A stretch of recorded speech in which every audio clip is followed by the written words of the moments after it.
साल 2023 में तुला राशि के जातकों की कुंडली के चौथे भाव में शनि शुक्र की युति बन रही है। छठे भाव में गुरुदेव बृहस्पति बैठे हैं, जबकि मंगल आपके अष्टम भाव में मौजूद रहेंगे। तुला राशि के जातकों के लिए योग कारक शनिदेव साल की शुरुआत में ही पंचम भाव में प्रवेश कर जाएंगे, जिससे कि इस राशि के जातक शनि की ढैया से मुक्त हो जाएंगे। पिछले 2.5 साल से चल रहा मानसिक तनाव अब खात्मे की ओर है। इस समय शनि के इस गोचर से बड़े बदलाव जीवन में देखने को मिलने वाले हैं। वर्ष की शुरुआत में छठे भाव में गुरु का गोचर थोड़ा तकलीफदेह हो सकता है। बीमारी, नौकरी में बदलाव और उन्नति नहीं मिलना जैसी चीजों से मन थोड़ा खिन्न रहेगा, लेकिन 22 अप्रैल को गुरु सप्तम में जाकर लग्न पर दृष्टिपात करेंगे, जो कि आपके लिए लाभदायक सिद्ध होगा। साल के अंत में राहु केतु भी राशि परिवर्तन कर जीवन में बड़ा बदलाव लेकर आने वाले हैं। राहु का छठे भाव में गोचर शत्रु नाश करने वाला होगा और इस समय आपको विदेश से लाभ होने की उम्मीद है।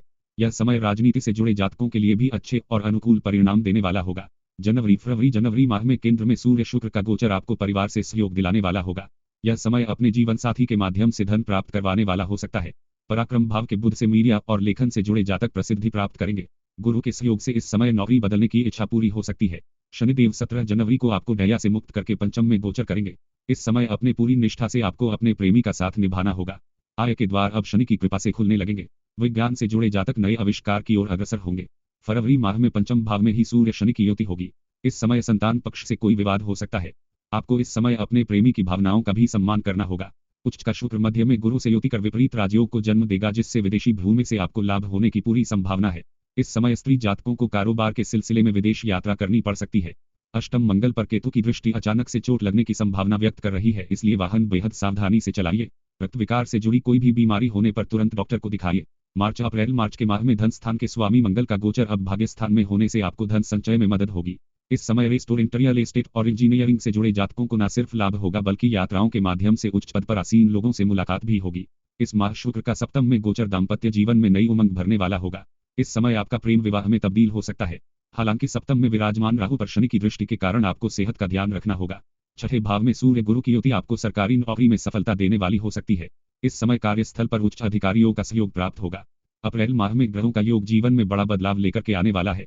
उच्च के सूर्य के साथ राहु की युति पार्टनर से मतभेद का कारण बन सकती है। इस समय पिता की सेहत को लेकर चिंता हो सकती है। प्रेमी जोड़े किसी बात को लेकर गलतफहमी का शिकार हो सकते हैं। आठवें भाव का शुक्र किसी स्त्री जातक से गुप्त रूप से मदद होने की संकेत कर रहा है। इस समय आपको कार्यस्थल पर महिला सहकर्मी सहयोग और मदद करने वाली होगी। प्रतियोगी परीक्षा की तैयारी कर रहे बच्चे थोड़ा परेशान और भटकाव महसूस करेंगे। माह के अंत में गुरु का गोचर सप्तम भाव में होगा और व्यक्तित्व में ऊर्जा का संचार होगा। मई माह में ग्रहों का योग भाग्य से साथ मिलने की ओर इशारा कर रहा है।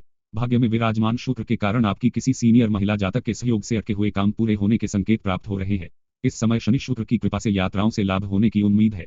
आपको अपने भाइयों का सहयोग मिलेगा और आप परिवार में किसी मांगलिक कार्य का आयोजन भी करवा सकते हैं। दशम मंगल के कारण कार्यस्थल पर आपकी ऊर्जा बढ़ी हुई रहेगी, लेकिन आपको अति उत्साह से बचना होगा। माह के अंत में अष्टम सूर्य पर केतु की दृष्टि से सरकारी नौकरी कर रहे जातक थोड़ा तनाव महसूस कर सकते हैं। जून के महीने में आपको करियर को लेकर अच्छे परिणाम मिलने वाले हैं। लग्नेश शुक्र का दशम भाव में गोचर आपके लिए आर्थिक उन्नति के रास्ते खोलने वाला होगा। इस समय आपकी मां की ओर से आपको वाहन सुख की प्राप्ति भी हो सकती है। इस समय आपकी मानसिक शक्ति बढ़ी हुई रहेगी। मंगल शुक्र युति से साथ में काम करने वाली किसी महिला की ओर आकर्षण प्रेम में बदल सकता है। इस माह बुध विपरीत राजयोग का निर्माण करेंगे, जिसके कारण छात्रों को विदेश जाकर शोध करने का मौका मिलेगा। जो जातक गुप्त विद्या और तंत्र मंत्र में रुचि रखते हैं, ऐसे जातकों को बुध शनि की कृपा इस माह प्राप्त होगी। जुलाई के माह में आपको थोड़ा अपने स्वास्थ्य का ध्यान रखना होगा। इस समय आपके पेट और लीवर से जुड़ी किसी परेशानी का सामना करना पड़ सकता है। इस माह आपके उच्च अधिकारियों की आप पर कृपा रहने वाली है। इस समय आपके प्रेम प्रस्ताव स्वीकार किया जाएगा और आप विवाह बंधन में बंध सकते हैं। इस समय वाहन कंपनी चलाने वाले जातक अपने व्यवसाय में अच्छा मुनाफा प्राप्त करने वाले हैं। आपकी धन आपके लिए मददगार साबित होगी। मित्रों की सहायता से कोई बड़ा अनुबंध हाथ लग सकता है। इस समय अगर आप कहीं निवेश करना चाह रहे हैं तो समय उत्तम रहने वाला है। अगस्त माह में दशम शुक्र और लाभ में सूर्य बुध गोचर से आपको अपने कार्यस्थल पर अच्छे और बड़े मौके मिलने वाले हैं। इस माह शेयर बाजार में काम कर रहे लोगों को भी अच्छा मुनाफा प्राप्त होगा। इस समय आपको परिवार के लोगों की सेहत को लेकर सावधान रहना होगा। सरकारी नौकरी की तैयारी कर रहे छात्र इस माह कोई अच्छी खबर पा सकते हैं। सरकारी कामकाज से जुड़े जातकों को बड़े ऑर्डर मिल सकता है।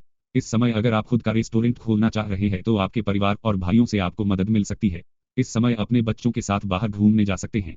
सितंबर माह में आपके परिवार में कोई मांगलिक आयोजन हो सकता है। इस माह आप एक अलग प्रकार की ऊर्जा से सराबोर रहने वाले हैं।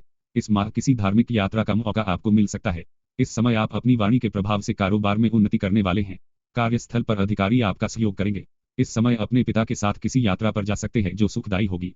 माह मध्य में सूर्य का 12वें भाव में मंगल के साथ गोचर आपको विदेशी संबंधों से लाभ के मौके प्रदान करने वाला होगा। इस समय कार्यस्थल पर किसी महिला सहकर्मी का सहयोग प्राप्त होगा। अक्टूबर माह में राहु और केतु का राशि परिवर्तन जीवन में बड़ा बदलाव लेकर के आने वाला है। सप्तम भाव से निकलकर राहु अब छठे भाव में, वही केतु लग्न से निकलकर आपके मोक्ष भाव यानी 12वें भाव में गोचर करेंगे। इस समय नौकरी में उन्नति होगी। आपकी इच्छा पूर्ति होने का अब समय आएगा। इस माह आपके कई अटके कामों को गति मिलने वाली है। इस समय बुध के लाभ स्थान में गोचर करने से छात्र वर्ग को अच्छे मौके मिलने वाले हैं। इस माह जो नवविवाहित जोड़े हैं वो संतान के बारे में प्लान कर सकते हैं। केतु आपके आध्यात्मिक पक्ष को बलवान कर विदेश से लाभ देगा। नवंबर माह में थोड़ा आपको अपने खर्चों पर नियंत्रण रखना होगा। इस माह धन भाव में सूर्य मंगल बुध की युति आपको धन संचय को लेकर परेशान कर सकती है। इस समय परिवार के किसी सदस्य के स्वास्थ्य को लेकर आपका धन खर्च हो सकता है। इस माह 12वें भाव में बन रही शुक्र केतु की युति आपको स्त्री पक्ष की ओर से थोड़ा कष्ट दे सकती है। इस समय अपनी पत्नी के साथ कुछ बातों पर मतभेद होगा और मनमुटाव की स्थिति बन जाएगी। हालांकि इस समय आप अपनी सुख सुविधा पर अच्छा धन खर्च करने वाले हैं। इस माह कारोबारी जातकों को धन के लेन देन में अतिरिक्त सावधानी रखने की जरूरत होगी। साल के अंतिम माह यानी दिसंबर में शुक्र की कृपा से आपकी लव लाइफ शानदार होगी। इस माह किसी महिला की ओर से प्रेम प्रस्ताव मिल सकता है। अपनी पत्नी के साथ कहीं बाहर घूमने जा सकते हैं। इस माह पिता पुत्र के रिश्तों में और मजबूती लाने का समय है। गुरु शुक्र के समसप्तक योग से अविवाहित जातकों के विवाह की संभावना बनेगी। पराक्रम भाव में सूर्य के गोचर से आपको सरकार से लाभ होता हुआ दिखाई देगा। इस माह आपकी वाणी में एक अलग प्रकार की मधुरता होगी जो आपको सबका प्यारा बनाने का काम करेगी। स्त्री जातकों के लिए यह माह अपने कारोबार के विस्तार करने का मौका लेकर के आने वाला है।